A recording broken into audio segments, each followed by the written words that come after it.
absolute confidence, only to realize the listener understood something completely different from what you mean. It's a strangely embarrassing moment because the problem isn't grammar or pronunciation, it's meaning. And that happened to me during my IELTS preparation. My instructor suddenly assigned me to teach a mock mini lesson and on describing trends in English. I was working confidently, believing I was just practicing vocabulary.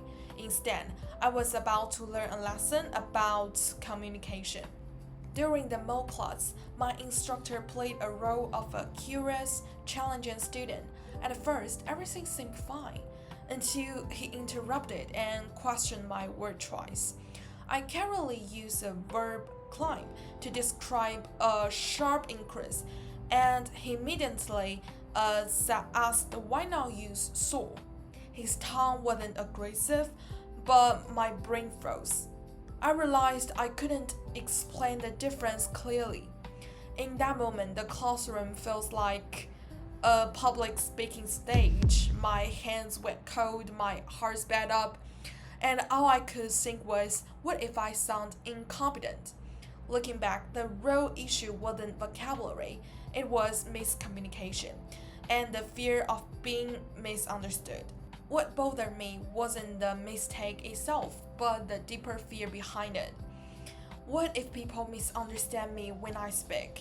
That was the first time I genuinely questioned whether the meaning I expressed was the same meaning others received. It forced me to confront something communication studies always emphasize. Messages are co-created, not simply delivered. So instead of avoiding the embarrassment, I became curious. For that few days, I compared examples from articles, essays, and graphs. I discovered the source suggests dramatic, almost uncomfortable growth, while climb feels like steady and gradual. Such tiny linguistic choices can completely change the audience interpretation.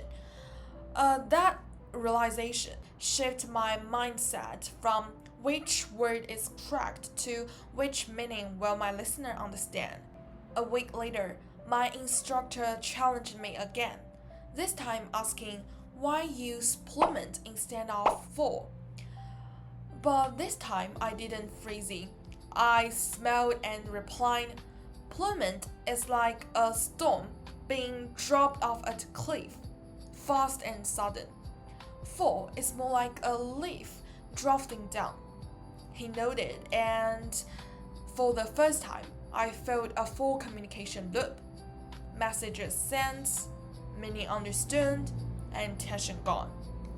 And strangely, I enjoyed it.